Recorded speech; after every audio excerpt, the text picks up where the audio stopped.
Selamat datang di Fortune Star 222 sama gue Lucky yang siap bacain energi kalian di bulan Juli. Seperti biasa, ini general reading. Ambil yang sesuai dan tinggalkan yang tidak sesuai. Jangan paksa untuk sesuai. Cross watcher siapapun kalian yang sedang berurusan dengan Aquarius, kalian welcome untuk join karena energi kita suka ketuker. Jadi sangat mungkin pesannya buat kalian juga. Nah, kalau nggak sesuai atau nggak resonates, coba nonton juga, nggak hanya sun sign kalian tapi juga moon sign dan rising atau ascendant sign kalian. Oke? Karena biasanya setiap orang punya 3 signs yang berbeda, jadi kalian bisa ngelihat secara general ya, situasi kalian sendiri masing-masing. Oke? Gua langsung aja mulai dengan Lenormand. 3 kartu aja apa yang terjadi pada Aquarius di bulan Juli. 3 kartu aja please. Mountain, the Tower, Man,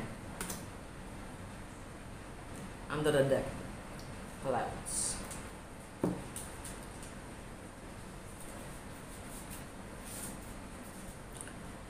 Jantung bacaannya adalah the Tower. Bedanya dengan kartu tarot yang lain, ini institusi, lembaga yang punya kuasa atau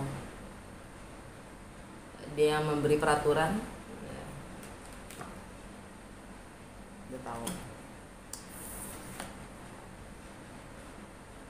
Mountain, rintangannya tinggi untuk mendapatkan, mungkin di sini adalah pengakuan ya.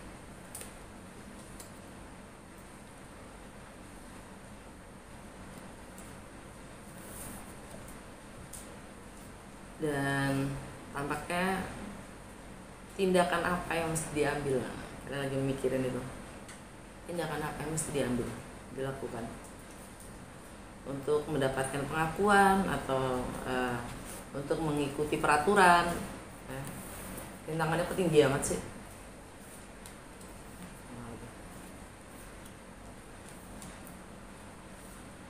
Dan alam bawah sadarnya adalah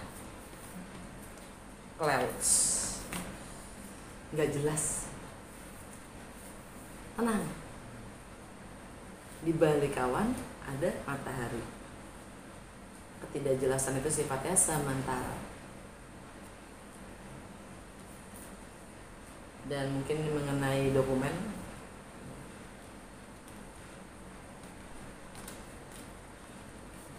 oke.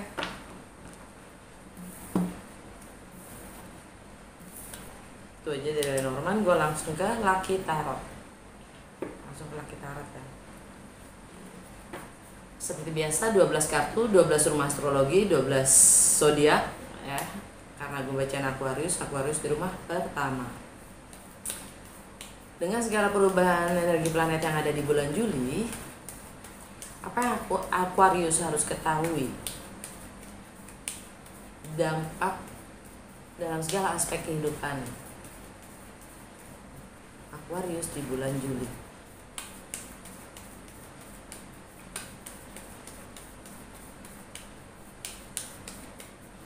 Aquarius perlu tahu. Rumah pertama The Emperor. Rumah kedua The Wheel of Fortune. Rumah ketiga High Priestess. Rumah keempat The Empress. Rumah kelima The World. Rumah keenam The Hermit. Rumah ketujuh The Hierophant. Rumah ke-8 Death. Rumah ke-9 The Devil. Rumah ke-10 The Hangman. Rumah ke-11 The Temperance. Rumah ke-12 The Lovers. Under the deck, the moon. Oke. Tanggal 28 Juni kemarin ya, itu ada new moon di Cancer yang bersanding dengan black moon Lilith. New moon sama Lilith sama-sama moon. Ya. Yang satu moon ya. Yang satu Lilith itu adalah asteroid ya. Dia representasi dari Dewi Kegelapan. Dia pemberontak karena dia tidak diakui, karena dia tidak diterima, dia akan memberontak. New moon di Cancer. Moon itu memang ruler planetnya Cancer, jadi sangat-sangat emosional. New moon seperti juga full moon, dampaknya itu 2 minggu. Nah, new moon itu konotasinya adalah memulai sesuatu yang baru. Okay. Nah, Cancer buat buat Aquarius itu Cancer ada di Aqua, di rumah ke-6, keseharian, kesehatan, bagaimana kalian melayani orang lain.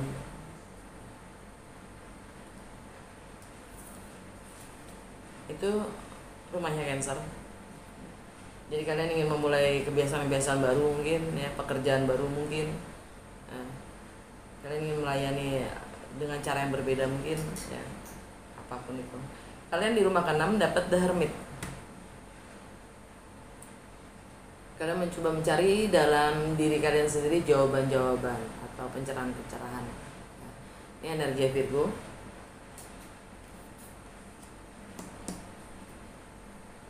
Yang mana di rumahnya Virgo ya, kalian dapat Death di rumah ke-8, tentang berbagi. Rumah ke-8 itu tentang berbagi. Ada yang harus kalian tinggalkan.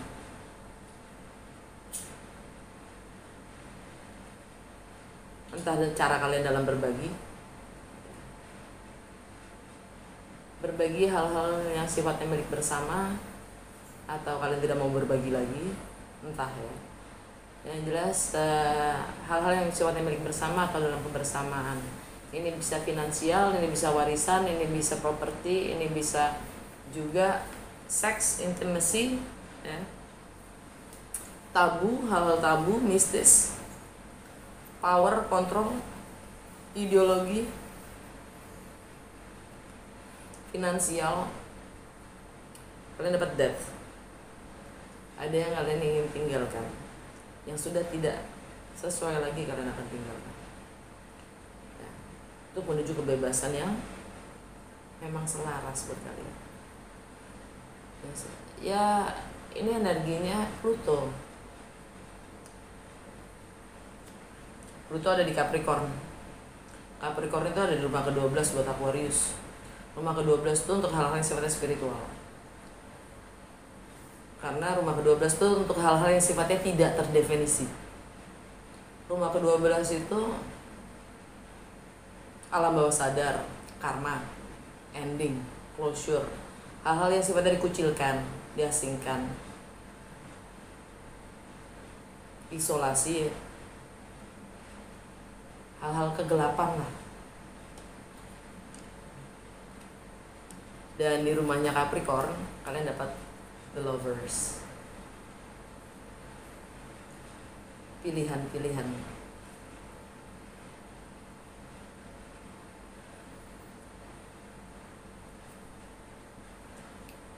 Kalian diminta bercermin pada alam bawah sadar kalian sendiri mungkin. Gambarnya gitu. Ini energi Gemini. Energi Gemini buat Aquarius itu ada di rumah ke-5. Rumah ke-5 itu tentang apa? Romance, love affairs, project, anak-anak, masa kecil kalian. Itu bagaimana kalian having fun. Kalian dapat The World. Saturn, energi kalian sendiri.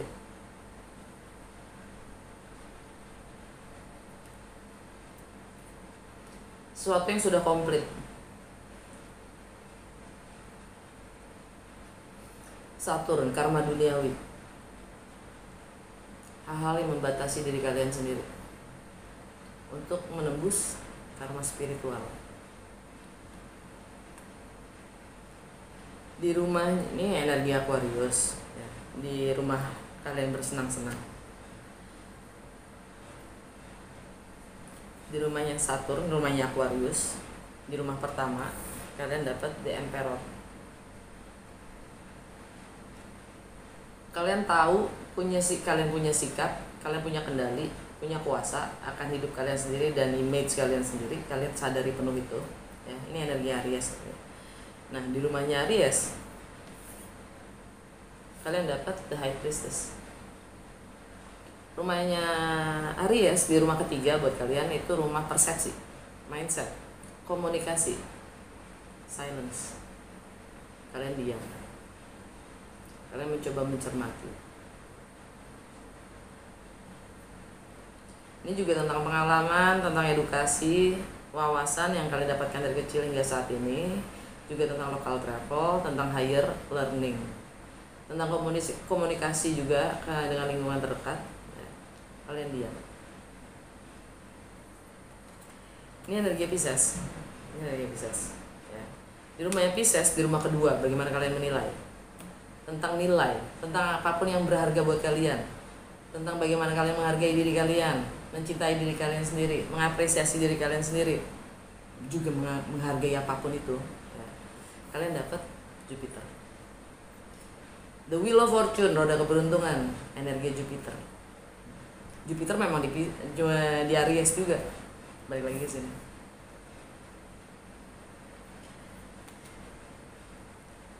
Nilai-nilai itu diam. Nilai-nilai itu juga diam. Karena kalian diam.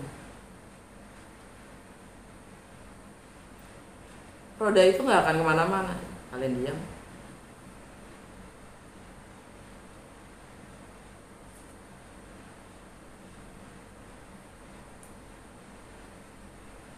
Karena roda keberuntungan itu tetap harus diputar untuk mendapatkan keberuntungan. Kalau didiamin ya dia gak akan muter.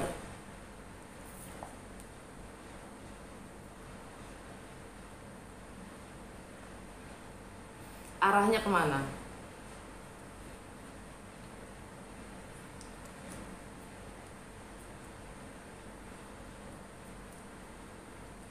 Arahnya kemana? Batin kita. Kalau kalian memang lagi mempelajari batin dan intuisi kalian,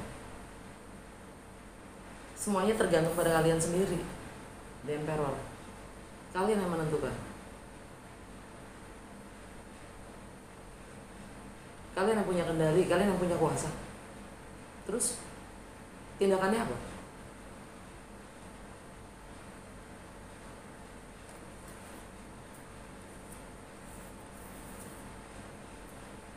Kayaknya jelimet di situ doang. Di roda itu. Dan silence.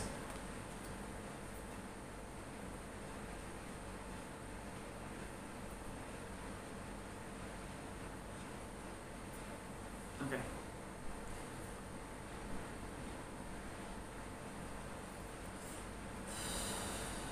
Wow.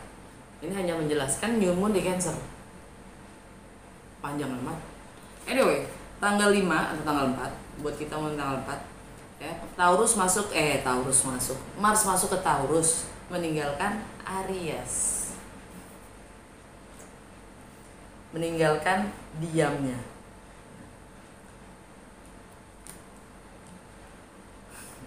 Aries kayak buat Aquarius, karena Mars ada di rumah ketiga, dia sibuk mikir terus kali ya, bukannya bertindak.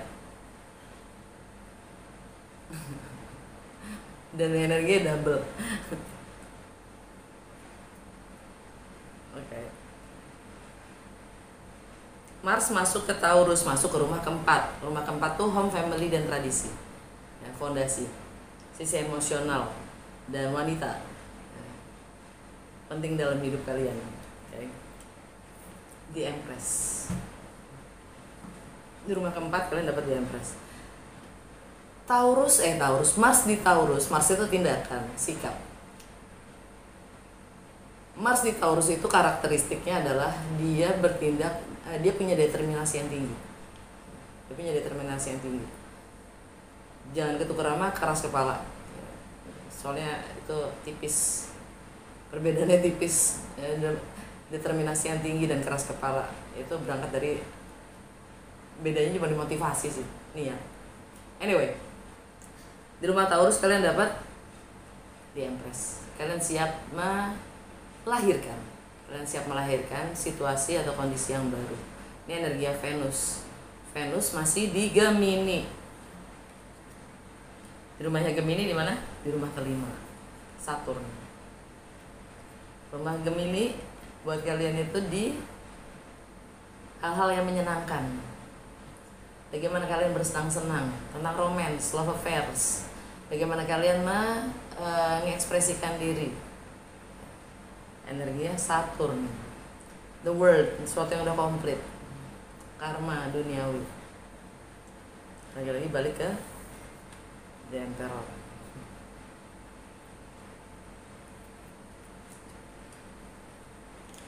Dan Venus, emang energinya Venus di Gemini. Gemini itu sukanya bersosialisasi gitu. Venus di Gemini itu karakteristiknya adalah bersosialisasi.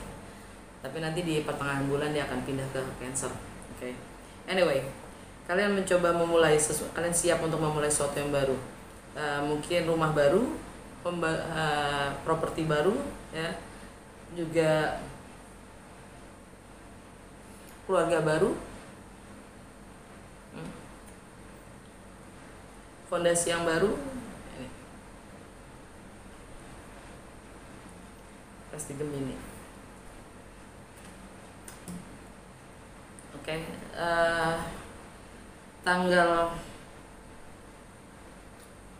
di Taurus, di rumah Taurus, di rumah The Empress ini, barengan The Empress ini ada juga North Nodes, juga Uranus, Mars juga di situ di Taurus. Jadi fokus kalian adalah home, family, tradisi. Selama 2 tahun ke depan, dan sejalan nggak sama kalian. Tanggal yang sama, masih hari yang sama, itu Merkuri masuk ke Cancer, meninggalkan Gemini. Di rumah ke-6, rutinitas sehari-harian, kebiasaan, dan bagaimana melayani orang lain. Kalian punya tendensi untuk mengisolasi diri, mencari jawaban dari dalam diri kalian sendiri. Energi Virgo. Kalian siap meninggalkan apapun itu situasi yang kalian miliki.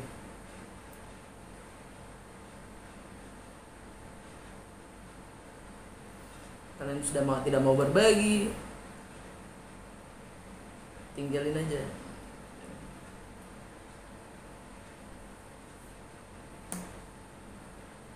Rumah Scorpio. Tadi di mana rumah Scorpio?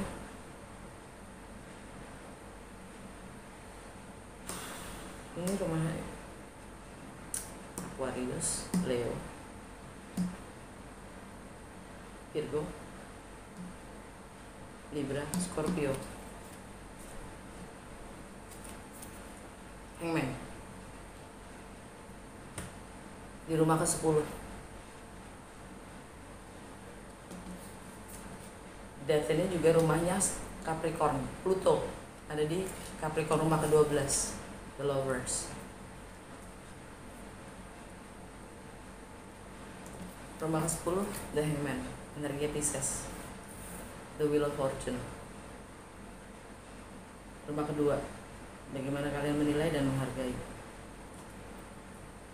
Di mana ada pengorbanan, pengkhianatan, kalian akan tinggalkan.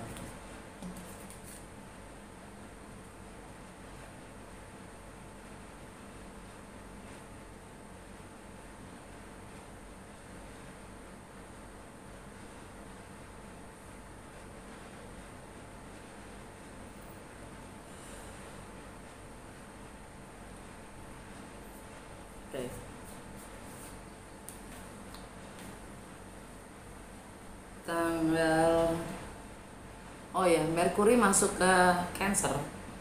Itu kita perlu menyadari kalau persepsi kita itu sangat dikuasai, sangat terkondisikan oleh perasaan, sisi emosional kita. Karena Cancer itu elemen air, ya, emosional. Jadi Merkuri di Cancer, ya, bagaimana kalian berbagi, ya, itu yang kalian harus tinggalkan.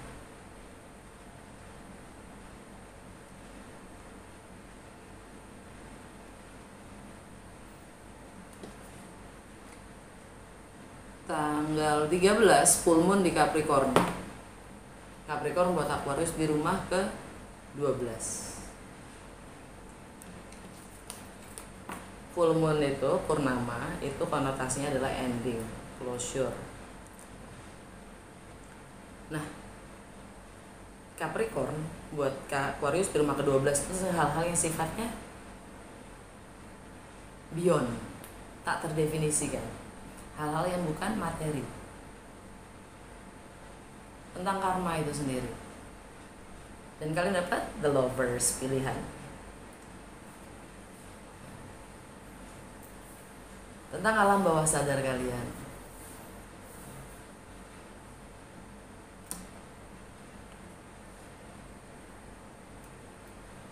Memang hidup itu pilihan,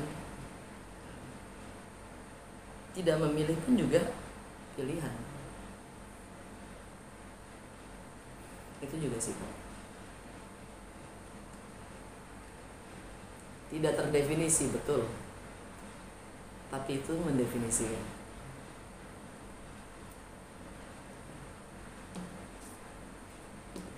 Dan memang Saturn lagi, karma duniawi, di bagaimana kalian bersenang-senang, bagaimana kalian berkomunikasi, dan bagaimana kalian mengekspresikan diri.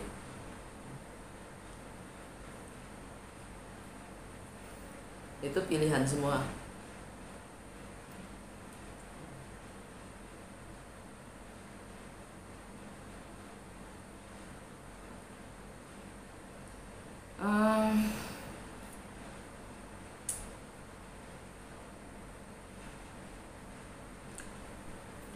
Tanggal 17 Venus masuk ke Cancer, meninggalkan Gemini. Venus di Cancer itu sifatnya merawat, membina, menjalin, ya, melestarikan. Tadi kan gue bilang Venus di Gemini itu sangat bersosialisasi, ya, berpesona gitu. Dia karakteristiknya gitu, berpesona, ya kan, sangat gaul tuh Gemini, ya.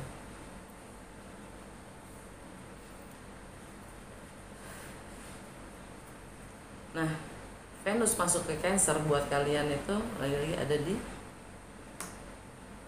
Aquarius. Dari mana? Rumah 6. Rumah 6.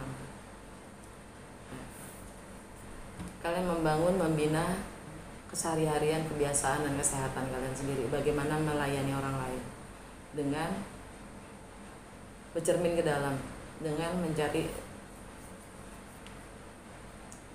bahasanya gue ya, sesimpelnya gini deh, bagaimana memanusiakan diri kita sendiri dulu, baru kita bisa memanusiakan orang lain.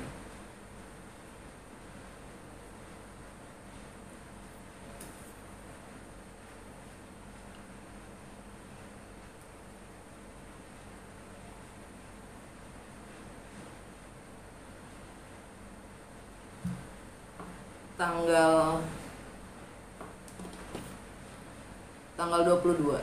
19 Merkuri masuk ke Leo, meninggalkan Cancer.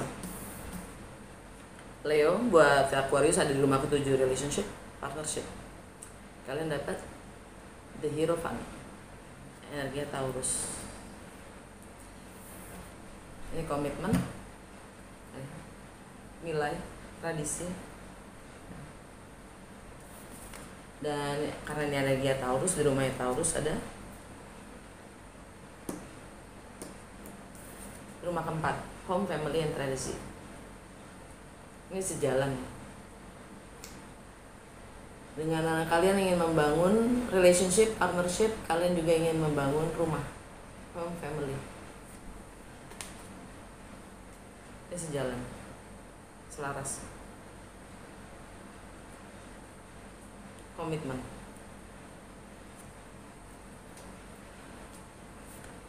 Ya, Merkuri di Leo itu sangat determinasi yang tinggi.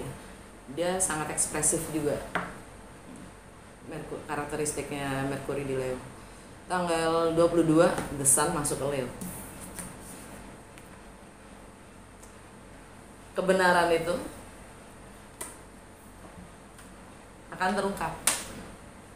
Jadi itu ada spotlight di situ. Ya, kalian akan dapat spotlight dengan matahari di Leo. Matahari itu energi Leo. Dan memang matahari lagi di Leo. Istilahnya kalau di barat summer gitu. Jadi double panas gitu.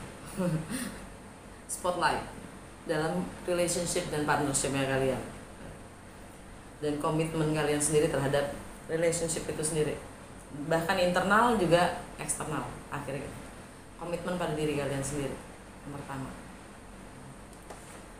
Tanggal 28 New Moon di Leo. New komitmen mungkin, new contract, new collaboration. Kalian ingin memulai ya, sesuatu yang baru, komitmen yang baru. Tapi tanggal yang sama Jupiter retrograde di Aries. Jupiter retrograde di Aries. Aries itu rumah ketiga buat kalian ya. Rumah ketiga itu Merkuri, rumahnya persepsi, mindset, edukasi, pengalaman, wawasan, komunikasi terdekat kalian dengan lingkungan terdekat kalian, kakak, adik ya. Anyway,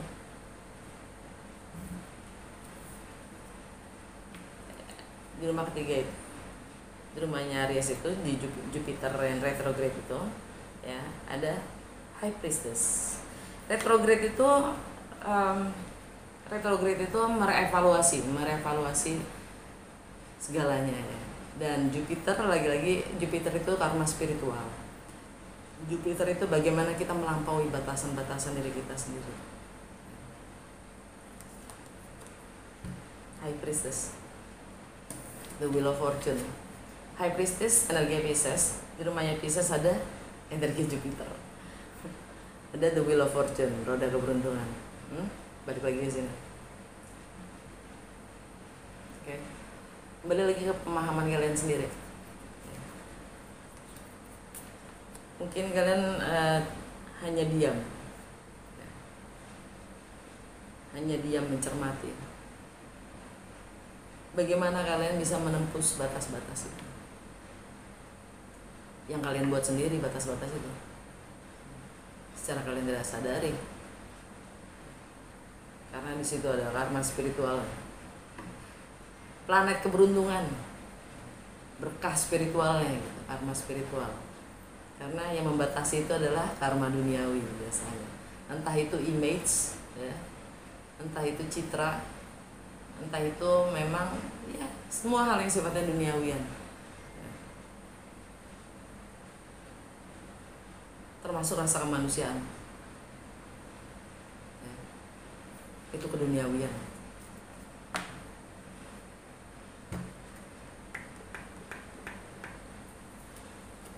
High Priestess. Dan itu direvaluasi dengan energi Jupiter, karena Jupiter dimanapun dia berada dia akan kasih kaca pembesar. Kalau masih belum ngerti juga digedein lagi, diperbesar lagi masalahnya sampai benar-benar terlihat. Oke. Tanggal 31 Uranus konjang North Node, konjang Mars di Taurus. New beginning. Sudahkah selaras jati diri saya dan fokus saya dan sikap saya? Sudahkah selaras? Oke, alam bawah sadar kalian, the moon, full full moon di Capricorn ya. Tanggal 13 The Lovers, pilihan, kalian punya pilihan, kita semua selalu punya pilihan ya, The Lovers, tentang karma, ending, closure, dan alam bawah sadar kita ya, tentang karma duniawi itu sendiri ya.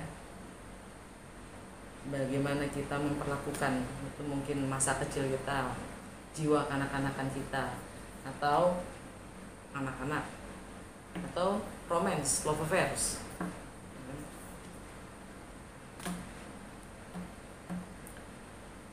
New Moon di Cancer dan Lilith. Ini energi Cancer. Anyway, udah segitu aja untuk Lucky Tarot ya. Kita langsung ke Universe Tarot.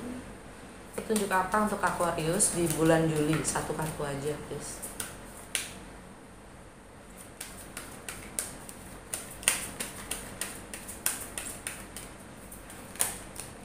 Ya karena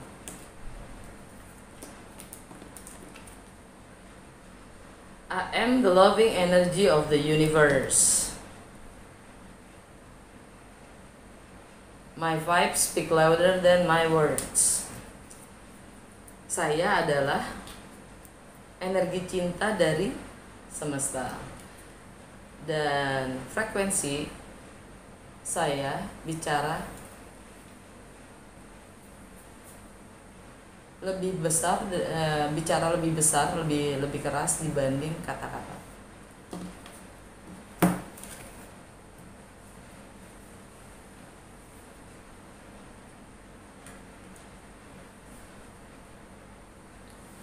Oke, udah segitu aja. Semoga resonance dan berguna. Kalau ya, jangan lupa untuk like, comment, dan share.